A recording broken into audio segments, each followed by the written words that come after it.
Bill Muncey, the personification of hydroplane racing in this world. Age 52, the winningest driver in the world. 8 Gold Cups, 7 national championships, 9 wins in Seattle, a winner of 7 straight in Seattle from 77 through 80. He is dead at the age of 52. Hello, everyone. I'm Don Poyer. Normally, the 5 of us, Rod Belcher, Mike Fitzsimmons, Elaine Perkins, and Dick Klinger, only get together one time a year, and that's to bring the excitement of a hydroplane race to you. Tonight, we're here because we've lost an old friend. Bill Muncey, dying down in Acapulco just this past weekend, yesterday, down in a race in the final heat. Mike, you are familiar with the style of racing, these boats. How exactly did you see the accident happening? The accident was what is called in the vernacular a blowover. It was an accident where the boat's contact with the water is lost at the sponsons. It rises up and does a 180-degree backward flip, pitching the driver into the water, usually ahead of the direction of the boat's actual travel. The Atlas Van Lines, of course, was out in front of the rest of the pack, having made a beautiful start, getting through the first corner first and leading the pack down the back chute on lap 1 of the final heat of the race yesterday. And that's the worst place for something like that to happen. All the traffic is coming up behind you. Now, we had Steve Reynolds on the show earlier at 5 o'clock, and we talked about the conditions of the water. He said it was very, very smooth at the time, and in some cases that can be a problem. Right, glass smooth water. If you liken it to a cup in the dishwater, when you pull it from the water, the contact lets go and has a springing effect to pop off. And that sort of thing means that the ejection effect of the boat leaving the water, that water contact, we call it sticky water. And the boat adhesion is much heavier than it would be with a chop. And when that happens, the pop away causes the aggravation of the race boat leaving the water and can create that kind of thing. I have no idea what caused that boat to actually let go. It was such a forgiving hull. It had flown before, but it came down flat. Exactly. You had said that. It was a very, very true hull, a forgiving hull. After many years of racing, its trim was perfect, it seemed. And the boat, even though it would leave the water and would fly, always seemed to come down so flat. It's very similar to Chip Hanauer's flip, which took place not long ago in Lake Washington, and we have video of that, and maybe you can compare the two. Although water conditions and weather conditions were different at Acapulco yesterday, Don, the Squire Shop, as you see here on choppy water on September the 9th on Lake Washington, did do the same sort of thing. The physical reaction of the hull to the water and the way it comes down was quite similar. Imagine, if you will, in this picture, though, 5 other Thunderboats coming at you at 170 miles an hour behind Bill Muncey's boat, who had about a 6 or 7 boat length lead, a second or two. Watch now as Chip comes down, the rise up takes place, and over she goes. Now, when the boat makes contact there, out goes the driver. You see that happen? And that's precisely what happened with Bill. His boat went to one side, Muncey to the other side. Let's look at it slower here. And once again, then the Squire came from behind in the race yesterday, from behind and ran over part of the race boat. Then Milner Irvin came along and avoided Bill Muncey by wrenching to the right, and he too went into a spin. Now there's the contact of the sponson prongs. Out goes the driver right there. You see it. That's precisely the way Bill was pitched from the boat yesterday. Bill was not wearing a parachute. Bill was not wearing the collar that many drivers wear. Skid collar. Did not wear it. And as a result, if you did not hear, his spine was severed between the 3rd and 4th vertebrae in his neck, and there was virtually no chance of saving him at that point as soon as they had discovered the injury. Well, Bill is a very special man to all of us, and we thought it would only be fair to bring to you this incredible background of this man, Bill Muncey. Bill Muncey was born 52 years ago in Detroit, Michigan. As a young boy of only 8, his love for boats was apparent. He had already begun to drive. When World War II broke out, Bill joined the Army. A man who could never turn down an audience, he became an extremely talented musician performing in the USO. When the war ended, Bill returned to Detroit, where he worked with his father at the family-owned car dealership. But his desire to race boats continued to eat away at him. In 1950, he finally got to drive a boat of significance, the Miss Great Lakes. But it wasn't until 1955 that he moved west. He became a disc jockey at King Radio. Designer Ted Jones recommended Bill to Willard Rhodes, who was building a boat called the Miss Thriftway. He passed his test and was given the ride despite resistance by the Seattle-based crew, which was reluctant to have a Detroit native in the cockpit. In that same year, Muncey won the final heat of the 55 Gold Cup, the slow-mo Ford gone dead in the water. Ladies and gentlemen, this is the young man who, with tremendous courage, you just saw drive Miss Thriftway around this course for 30 miles with a shattered hull. Now, when did it happen, Bill? I don't have the slightest idea, Tommy.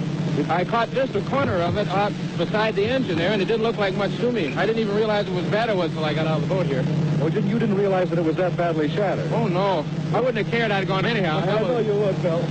But the Gale 5 had more bonus points. Muncey was bitterly disappointed. his controversial reputation was born. In 1956, more controversy. Muncey appeared to have won his first Gold Cup, but then another argument. It was ruled Muncey clipped a buoy, and the cup was given to the Miss Pepsi. But after viewing the films, it was found that the buoy was not dislodged, so Muncey was awarded the Gold Cup the next day. In '57, Bill dominated the sport, winning his second Gold Cup and made his debut in the first cab-over, the Thriftway 2.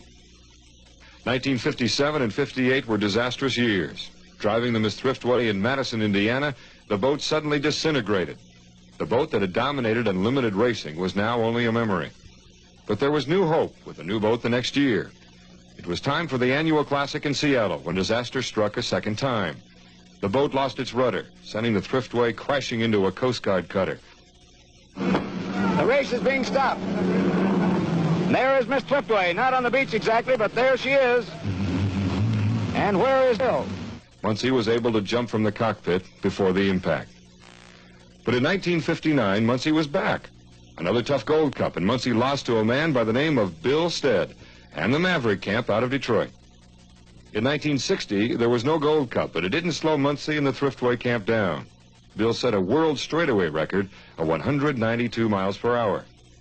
In '61 and '62, Bill enhanced his rivalry with the Maverick Camp by winning his third and fourth Gold Cups. In 1963, the end of an era, the Thriftway, which had been named the Miss Century 21, was retired. The Miss Bardol was now the hottest boat on the circuit. In '64 and '65, Muncey spent some time in several boats, including the Notre Dame, Dollar Bill, the Such Crest. And in '66, Muncey signed to drive the Miss US. But Bill seriously contemplated retiring from the sports. At the President's Cup, racing itself nearly fell to its knees with the deaths of driver Ron Musson, Rex Manchester, and Don Wilson. Muncey felt it was only fate that spared him.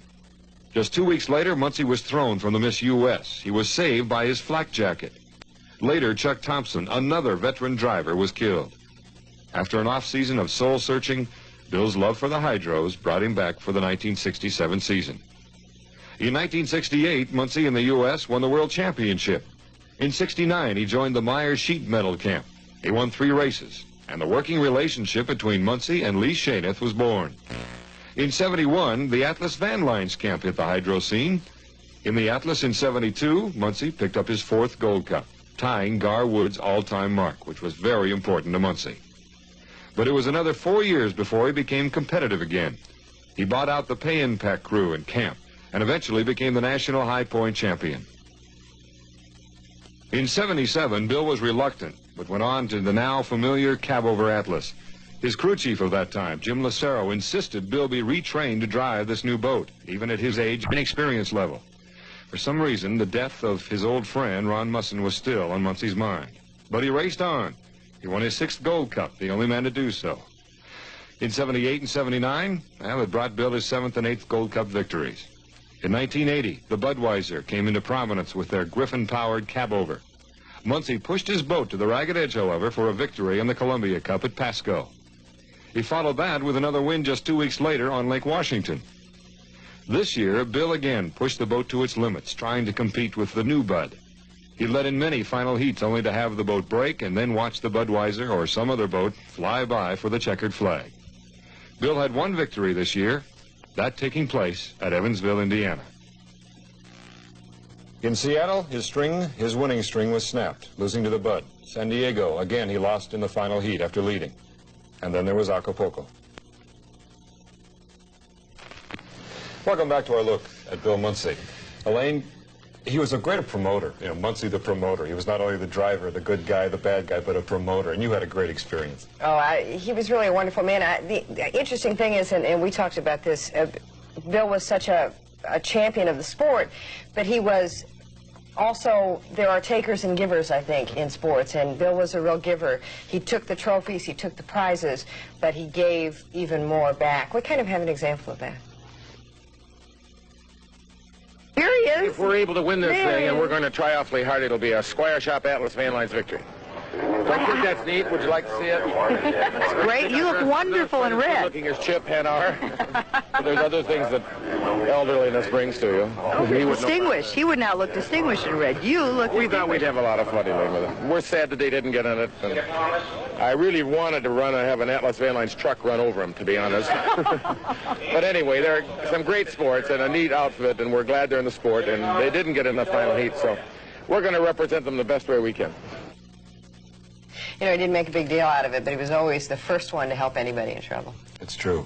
An annual event with Seafair was having the driver's show with you, Dick. What do you remember about it? Well, in August of this year, we had Brenda on, Brenda Jones and John Walters and Steve Reynolds and Chip Hanauer. And Bill had a self-deprecating kind of wit, you know, and which leads us to this cut that we selected from August's show prior to the race. Take a look at this one.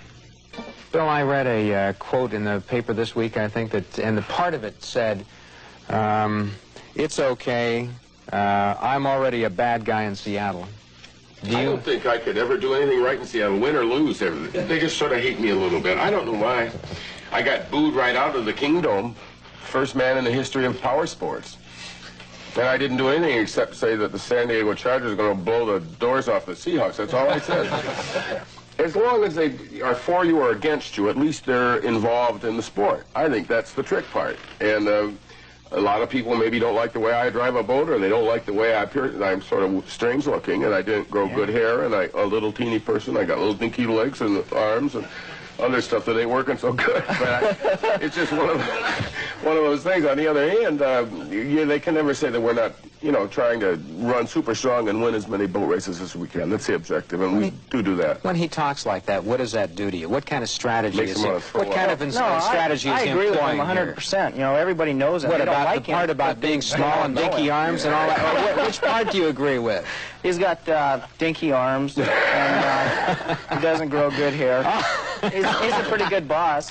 You know, he drives a race boat good, and he does a good job for boat racing in general. And Bill Muncey has made, you know, very dedicated commitment to our sport, and I think that you know, we as drivers and everybody that's involved in the sport owes Bill an awful lot for that.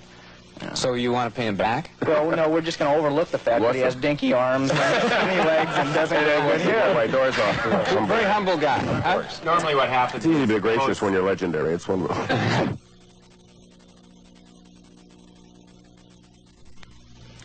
Rod Belcher and Mike Fitzsimmons, Bill Muncey would not have been maybe the great personality that he was had it not been for the fact he was a great driver. This man could drive race boats. And all the other drivers knew it. That's exactly right. Here's some examples. Talk about it, gentlemen. Wrote the book on it, didn't he, Rod? Oh, boy. And you know, he had his own style. He didn't always agree with everybody's other style of driving, but he still respected them, and they sure respected him. Watch Mr. Muncey on the upper side of your screen there. He's the guy that's running second right now, but not for long. Look at this. He went dead in the water and came back to overtake the Madison in this particular race, and this is what you call painting buoys. Bill was good for that.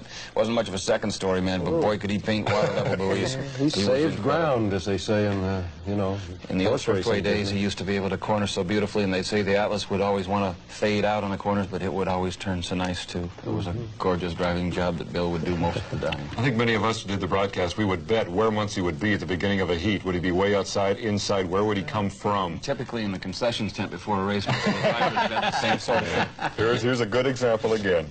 Muncey, you never knew where Muncey was coming from.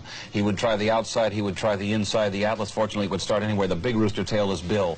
Now, he won't stay there, though. Everybody thinks he's going to, and now watch. All of a sudden, Mr. Muncey will cut back to the inside of the course, and he always seemed to be right on time. Watch, he'll come flashing across right on the money every time. And with that kind of speed and that kind of 25-year history of a driver that had learned it all and did it right always. They all tried to hit that start like he could. Not too many of them did it that often. Many of them have their formulas, like Chenoweth always stays inside in the Budweiser, but that was the thing about Bill. He was unpredictable. You never knew where he would come from. Start from the outside and take lane number 1 away from them all.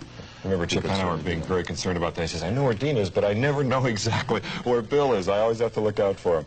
Munceyisms, that's something all of us started a term because of Bill, how he is made the sport colorful. He was an inventor. He was an original. He invented a lot of the language of hydroplane racing. You know, it wasn't something he copied. He invented these things. For instance,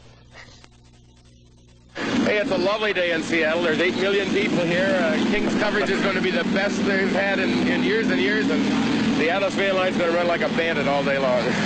Absolutely. He said it all. It hasn't, you know, he has for years.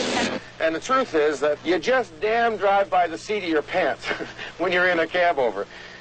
Coming down a front chute, I'm already committed, and I know what I'm going to do, and I've made up my mind, and by then I'm flying.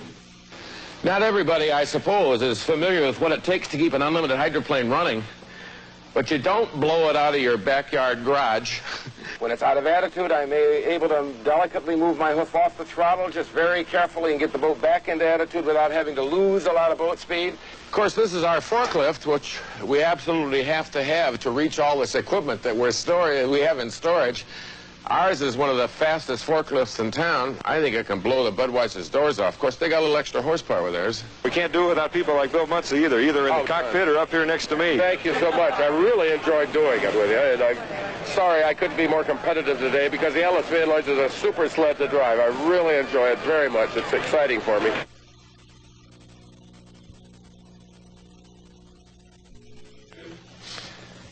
This gives us a short chance to chat a little bit about the Bill Muncey all of us remember, a very close friend and a compatriot and a fellow professional. Dick, what do you remember? Well, 2 years ago on Seattle Tonight, he jumped in with a band, the Barney Armstrong Machine, and played the saxophone. He was a well-rounded guy. He drove the fast cars. He had the clean runabout, the clean uniform, always a clean uniform, and the dirty boots. Always the same dirty boots. That's right. Great sense of humor. Respected. In viewing back the other shows that we've done this morning, he had ultimate respect for everybody else, and he was up on top of things. He was looking for Boeing to come up with some sort of a capsule the next time around, and they all admired and respected him too. So it was that mutual kind of thing. Great for the sport. Rod, he worked with you as far as your first broadcast. Oh, yeah. Let's go back to 1960. You're all too young. But, here I was, my first television sports job, really, with this station. And I had about 4 days to prepare for what was in the Apple Cup race at Lake Chelan. And, boy, I didn't know anything about the hydroplane racing business. I never met Bill Muncey, but I went to his home. He gave me a crash course that was something else in about 3 days, and it was tough to assimilate because he knew it all. It was obvious to me, but he sure put me in good shape for at least trying to do that first race right. Sounded like an expert. Elaine, what about you? Well, one of the things that I was remembering last night when I was thinking about Bill was that when I first met his wife, Fran, and did an interview for one of our telecasts, she seemed very shy and very quiet. He seemed very proud of her. And a couple years later, he said, you've got to do a story on Fran this year because she's selling souvenirs. And I went up and interviewed her, and she was so much more independent. She was talking about some weeks she made more money than Bill had because he'd had a tough year. And he was bragging to me later about that, saying, you know, all right. And their relationship had changed, and he felt just as warmly about her in both cases. It was fun. He just grew so much with so many relationships, professional and personal. Exactly. Mike, what about you? You were the expert of the broadcast team. Bill was a family man. He raised 2 families in his 25-year career, and perhaps one of the most important things to him in his last years was Edward Muncey, his young son, who had to be at the dock when he came back, and so many, many touching pictures of Bill Muncey at the end of a victorious day, triumphant day, even a sad day, was to have Edward at the end of the dock for him. It was very important to him. And his cowboy hat and those old boots lasted 25 years. They really did. Those were important for Bill to have that and chocolate ice cream. Chocolate ice cream, exactly right. I can remember talking with him, and he was getting ready to shoot some promos with us in his uniform, his white, crisp overalls, and he had tennis shoes on. And Dick Warzinski, our director, who has done the hydroplane races for many years now, looked over at Bill and said, Bill, where are the boots? He says, oh, I forgot it. I'm not driving today anyway. So, but he didn't worry about it when he was not in the boat. But if he ever had to get in the boat, those boots were always going to be there. You remember Older's Better? Yeah. Older's Better in 1979, and Reynolds said that faster is, or younger is faster. So, you know, Bill alluded to the fact, you know, everybody hates me in Seattle. Well, there was a bit of truth in that. People, Bill's manner turned some people off. And yet, and he could be surly after a race when he lost because he liked to win. God, he was a heck of a competitor. But he never held a grudge. A day later, he was through with it and looking ahead. He didn't look back. Elaine knows about that. Well, and yeah, I used to chase him around with a microphone. But, you know, the interesting thing is he touched people. Whether people loved him or at times hated him, he touched people. He had an effect on them. And I know when the word got out that he had been in that accident. I know how many phone calls we got here at King 5 last night, and he touched a lot of lives, and most of us are better off for that. He touched us. Exactly. Unity right now, because we all will miss him. And we'd like to leave you with some memories of a man named Bill Muncey. Oh, I think, hey, having been in this so darn long, I should have learned something by now. Tactically, I think that I've always paid a great deal of attention to the sport, and I've been a student of the sport, and I still am a student, and I'm still learning.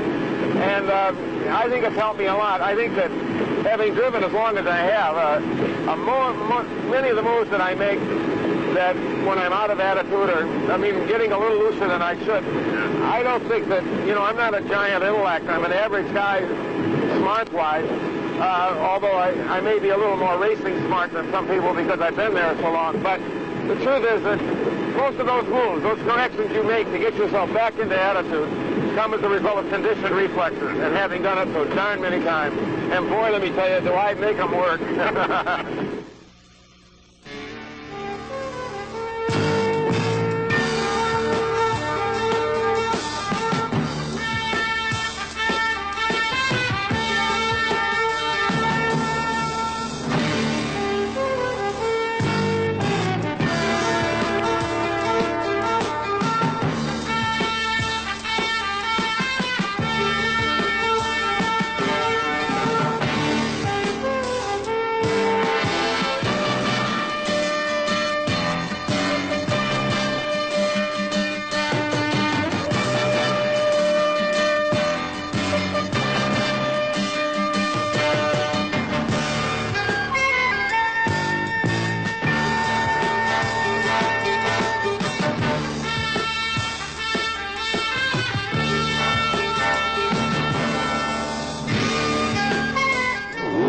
I'd like to feel maybe people remember me as a good, strong competitor and a guy who was willing to pay the price to enjoy whatever success I've had, and to kick as much back into the sport as I've been able to take from it. And I think that's about it.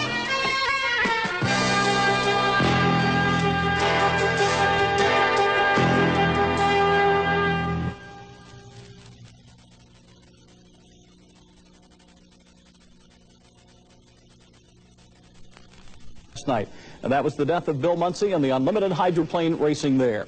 We have the first films back from Mexico, hand-carried on the plane today from Mexico to San Diego to Los Angeles and fed to us by the CBS television network. This is the start of the race. Bill Muncey zoomed from outside to the inside, got ahead of all of the boats. Now he approaches the third corner. Watch the reaction of the boat. It bobbles once. It then starts into the air, and you hear the crowd in the background start to scream. The boat is up in the air, airborne, up and over. The crash of the Atlas van lines that took the life of Bill Muncey. Bill was under the boat at this point. Chip Hanauer ran over it. His boat went to the bottom.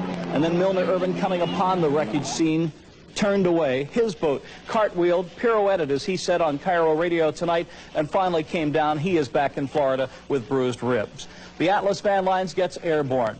The great fear of all unlimited hydroplane drivers when your boat becomes an airplane. Chip Hanauer in the Squire shop goes over the bottom of the boat. Bill Muncey was under the boat at this time. Hanauer's action with his boat actually freed Muncey's body to bob to the surface. Milner Irvin, coming up on the traffic and all the debris, took a hard right. These boats aren't used to doing that, and his boat went out of control. He was lucky to get away without serious injury. Again, Chip Hanauer will arrive back in town tomorrow night. He apparently is all right. Milner Irvin bruised, Bill Muncey dead at 52 years old.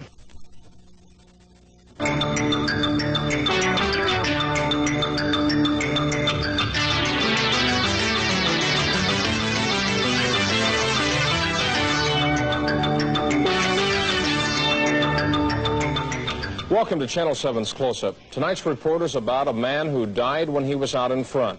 For 3 decades, he was Mr. Powerboat, Mr. Hydroplane, a living legend on the racing boat circuit. Then yesterday afternoon, in a lagoon off Acapulco, Mexico, Bill Muncey was fatally injured. Observers called it a smoking start in the final heat of Sunday's World's Championship race. Through the first turn, Bill Muncey led the Miss Budweiser and the pay-in pack. He was setting up for another turn on the course when his boat, the Miss Atlas, flipped bow over stern backwards. This is video we received within the hour. Pictures of that fatal crash in Mexico. Bill Muncey. And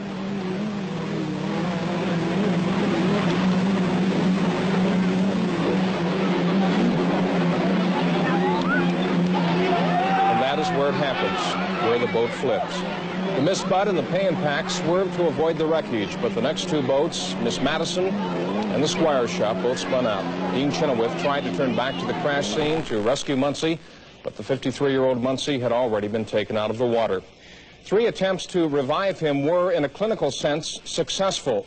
But at 7:45 Seattle time last night, Bill Muncey was pronounced dead at a Mexican hospital. In racing terms, Muncey blew the boat over backwards, a bow up to stern flip. Late in August, Chip Hanauer in the Squire Shop did the same sort of flip on Lake Washington. Hanauer's flip was caused by high winds. Muncey's flip came in glassy smooth water. While Hanauer was thrown free, Muncey was slammed into the water, breaking his neck, resulting in death.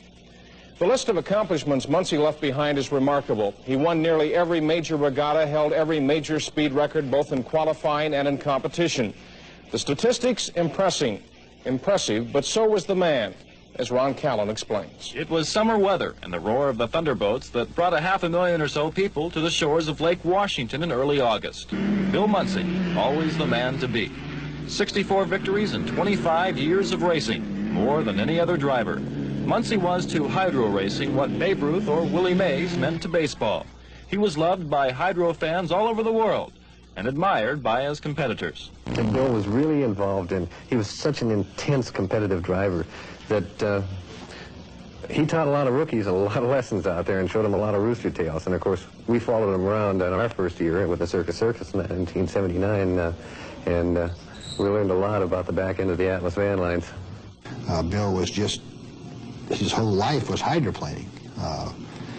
Anything that he could do to help the sport was what he was trying to do, and the goal he was trying to accomplish. And as far as a racer, there was just nobody more competitive. I mean, he wanted to win, and that was his, as I said earlier, his whole life was to win boat races, and he would do most anything he could to outthink you, outdrive you, whatever it took to win the boat race. But he was just, to me, Mr. Hydroplane. Mr. Hydroplane captured 4 world championships, 7 national titles, and 8 Gold Cups during his career. But victories were never as important to him as the success of the sport itself. Our sport is never has been the most competitive experience in history. It's a spectacle. And in each community, it's a happening. And people like to do that kind of thing once a year. And our sport is still a relatively inexpensive entertainment experience. I think professional sports are pricing themselves right out of business in our country. And sports like ours, where a guy for a couple of bucks can go in with his whole family and see millions of dollars of equipment go round and round in circles, we're going to revel in that thing. We're going to continue to grow, and we're still going to be fun, and as a participant, it's still going to be exciting.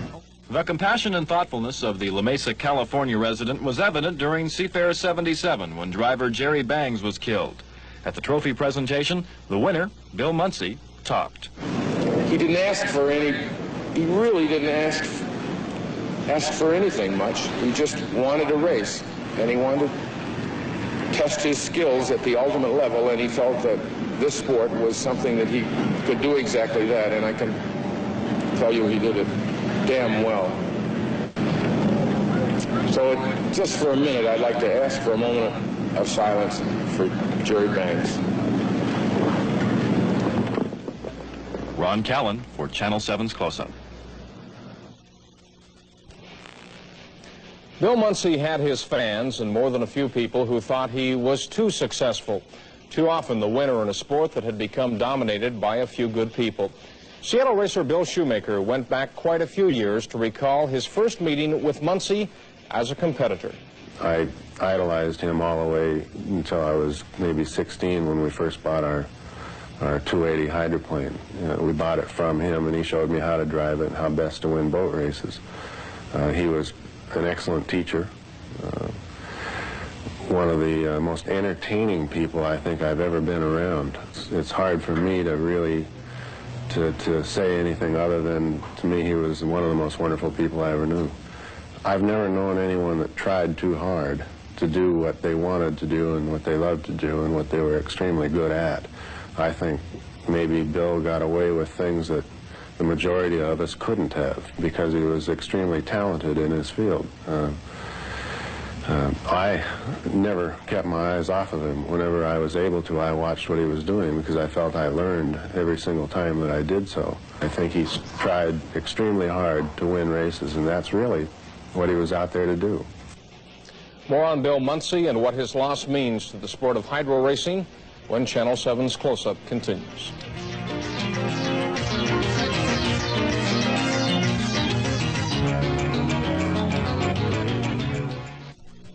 In the Seattle area, remembers his father as quite a guy. He was a very straight, very honest. He was a gentleman. He was a true gentleman. If he said something, it happened. You could count on it. If he promised you something, then you just knew, it would happen because he's a man of his word. He was a very good man. He was a religious man and believed in God very much. He talked to his parents at least once a week, without fail, for the past 20, 30 years, without fail. He was a good man, and I think, aside from the sports loss of him, I think the earth will be a little less for his leaving. And especially in the Northwest, I think here, my hometown, as far as I'm concerned, boat racing's hometown and unlimited racing's hometown, where this area, more people are for boat racing and understand it and have a feel for it and enjoy it more than most places in the country.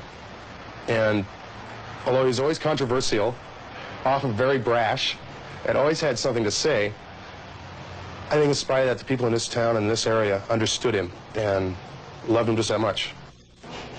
Our sports director, Wayne Cody, knew Bill Muncey, has followed hydro racing for years. Wayne, what does it all mean to the future of hydro racing? It's a blow. It's the biggest blow that unlimited hydroplane racing could have. I was startled a few moments ago in watching the obituary or the comments that Bill had about Jerry Bangs some 4 years ago. He was describing himself, a man who didn't ask for anything, a man who wanted to win, a man who loved racing. I mean, that was Bill Muncey. He was brash at times, a bit of a loudmouth, and people would root against him and say, gee, I don't want Muncey to win this year, because he wins everything. He's always won everything. But the people that liked the sport, I mean, they understood. You heard Bill Shoemaker, one of the class men in the sport of all time, say simply that he watched every move that Bill Muncey could make. Unlimited hydroplane racing has lost its greatest champion. It would be, heaven forbid, like baseball losing a Willie Mays and a Stan Musial and others on the same day, or football, an O.J. Simpson and a Jim Brown on the same day. This man was everything to the sport, a spokesman and a grand champion. And unfortunately, for the race that was never even planned here in Acapulco, that you're watching now on exclusive films, this race wasn't planned. It was added at the end of the year, a $175,000 event. Bill took the lead, cut inside, Milner Irvin told us, scooted away, and got here in the third corner. And of course, the boat simply, well, it went airborne. These are, as he called them, sleds that can fly, and unfortunately, this one does right here. And Bill Muncey is gone. Nothing, as we know, is ever going to bring him back, but the memory of people in unlimited hydroplane racing, nobody will ever forget Bill Muncey. The fans won't forget him, the press, speaking for that group, the media, and certainly the people in the sport. All of the greats of all time will remember Bill Muncey for being such a great champion and such a super nice guy. Some of the people I've talked to who are not connected with the sport have said, well, maybe the speed has just caught up. Maybe it's just too fast now. Maybe the boats are too good. Is there anything behind that? Probably. Yeah, you could probably be right there, John. The speeds have increased so much. You have the new turbines that, of course, young Mr. Walters got in and turned over one of the first times he was in it. You see fine drivers, young drivers like Chip Hanauer getting airborne. Maybe the speeds are too much, but they have always grown, and then the design changes, and then the speed increases, and the horsepower, and the design changes, and I think it'll go on. But there's certainly going to be a major loss with Bill Muncey gone. Thank you, Wayne. I'll be back with some final notes when Channel 7's Close-Up returns.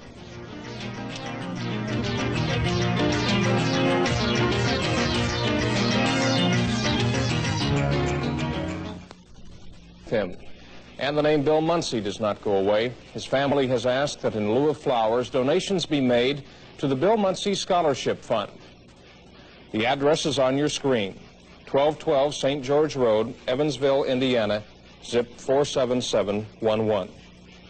Bill Muncey's funeral will be next Monday. He will be buried on a hill overlooking San Diego's Mission Bay, a place he often raced, doing what he did so well for 30 years. That's our report for tonight. I'll be back with another edition of Channel 7's Close-Up again tomorrow night. Good night.